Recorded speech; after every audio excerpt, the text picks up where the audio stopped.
முட்டை வச்சு evening snacks ஈஸியாக செய்யலாங்க. எப்படி செய்யலான்னு பார்க்கலாம். கோதுமை மாவு எடுத்துக்கிட்டேங்க. 1/4 கிலோ கோதுமை மாவு எடுத்துக்கிட்டேன். சால்ட்டு தேவையான அளவு சேர்த்துக்கிட்டேங்க. தண்ணி கொஞ்சம் கொஞ்சமாக விட்டு நல்லா சாஃப்டாக பிசைஞ்சுக்கங்க. கட்டிலாம் இல்லாமல் நல்லா பிசைஞ்சுக்கிட்டேன். 2 ஸ்பூன் எண்ணெய் விட்டுக்கிட்டேன். அப்போ தான் நல்லா சாஃப்டாக வரும். நல்லா பிசைகிறேன் பாருங்கள். தண்ணி ரொம்ப விடாதீங்க, கொஞ்சம் கொஞ்சமாக விட்டு பிசைஞ்சுக்கங்க. சப்பாத்திக்கு பிசைகிற மாதிரி தலை பிசைஞ்சுக்கணும். நல்லா எண்ணெய் விட்டு பிசைஞ்சு வச்சுக்கிட்டேங்க. ஒரு 10 நிமிஷம் ஊறட்டும். மூடி வச்சுடுங்க. ஒரு ஃப்ரை பேன் அடுப்பில் வச்சுக்கிட்டு 2 ஸ்பூன் எண்ணெய் விட்டுக்கிட்டேங்க. ஜீரகம் சேர்த்துக்கிட்டேன் தாளிக்க. ஒரு பெரிய வெங்காயம் பொடியாக கட் பண்ணிக்கிட்டேங்க. நல்லா வெங்காயத்தை வதக்கிக்கங்க. இஞ்சி பூண்டு பேஸ்ட்டு 1 ஸ்பூன் சேர்த்துக்கிட்டேங்க. மஞ்சள் தூள் 1/2 ஸ்பூன் சேர்த்து நல்லா வதக்கிக்கிட்டேங்க. இது முட்டை ஸ்மெல்லு ரொம்ப வராமல் இருக்கும். நல்லா வதக்கி விட்டுக்கோங்க. 1 ஸ்பூன் மிளகாய் பொடி எடுத்துக்கிட்டேன்.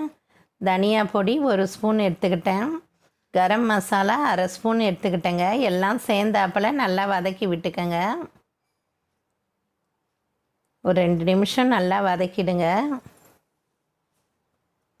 சால்ட்டு தேவையான அளவு சேர்த்துக்கங்க. எத்தனை முட்டையோ அத்தனை சேர்த்துக்கங்க. அவ்வளோ சால்ட்டு. 2 முட்டை எடுத்துக்கிட்டேன் நான். நல்லா கலக்கிடுங்க. மஞ்சள் கருவும் சேர்த்து நல்லா இதை மாதிரி அடித்து எடுத்துக்கங்க. முட்டையை நல்லா கலக்கி ஃப்ரை பேனில் ஊற்றிடுங்க. நல்லா வெங்காயத்தோடு சேர்த்து நல்லா வதக்கிக்கங்க.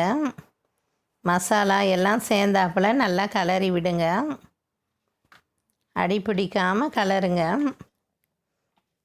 கலரிட்டே இருங்க. வெந்து நல்லா உதிரியாக ஆகிற வரைக்கும் கலரணும். நல்லா முட்டை மசாலா ரெடி ஆகுது பாருங்கள். நல்லா வெந்து இது மாதிரி உதிரியாக ஆயிடுச்சு. நல்லா கிளறி விட்டுட்டே இருங்க.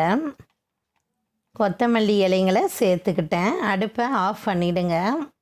அடுப்பை ஸ்லோவாக வச்சு இது செய்யுங்க. இந்த மசாலா முட்டை மசாலா ரெடி ஆயிடுச்சு. ஒரு பவுலில் மாற்றிக்கிட்டேங்க.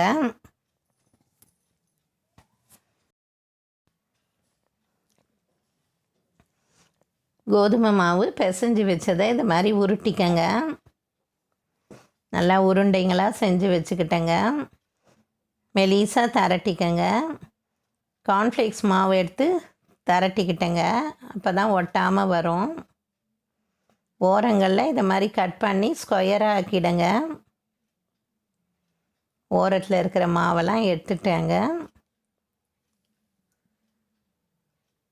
இப்போ முட்டை மசாலாவை இந்த கோதுமை மாவில் வச்சு ஸ்டஃபிங் பண்ண போகிறோம். 2 ஸ்பூன் எடுத்து வச்சுக்கிட்டேங்க. ஓரங்களில் எண்ணெய் தடவிக்கங்க. அப்போ தான் ஒட்டாமல் வரும். இதை மாதிரி மூடிடுங்க. ஒன்று மேலே ஒன்று வச்சு ஒட்டிடுங்க.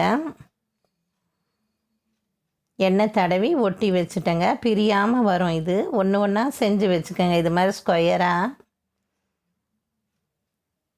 2 ஸ்பூன் மேலே வைக்காதீங்க முட்டை மசாலா. இது மாதிரி ஒவ்வொன்றா ஸ்கொயராக செஞ்சு வச்சுக்கிட்டேங்க ஸ்நாக்ஸு. இப்போ ஃப்ரை பேனை அடுப்பில் வச்சுக்கிட்டு 1 ஸ்பூன் எண்ணெய் விட்டுக்கோங்க. ஒரு கோதுமை மாவை ஸ்டஃபிங் வச்சதை போட்டுக்கோங்க. நல்லா வேகணும். 2 பக்கமும் திருப்பி போடுங்க. சுற்றி எண்ணெய் விட்டுக்கோங்க. நல்லா ப்ரௌனாக ஆகிற வரைக்கும் நல்லா வேக வைங்க. 2ஆக கூட சேர்த்துக்கலாம் நம்ம இடம் இருந்தால். பிரியாமல் வருது பாருங்கள் இந்த முட்டை ஸ்நாக்ஸு. ஈவினிங்கில் குழந்தைங்களுக்கு இதை மாதிரி செஞ்சு கொடுக்கலாங்க. பார்க்க நல்லா செவக்க இருக்குது பாருங்கள். சாப்பிட்றதுக்கும் ரொம்ப டேஸ்ட்டாக இருக்கும். நீங்களும் இந்த ஹெல்த்தியான ஒரு ஈவினிங் ஸ்நாக்ஸை செஞ்சு கொடுங்க. தேங்க்யூ.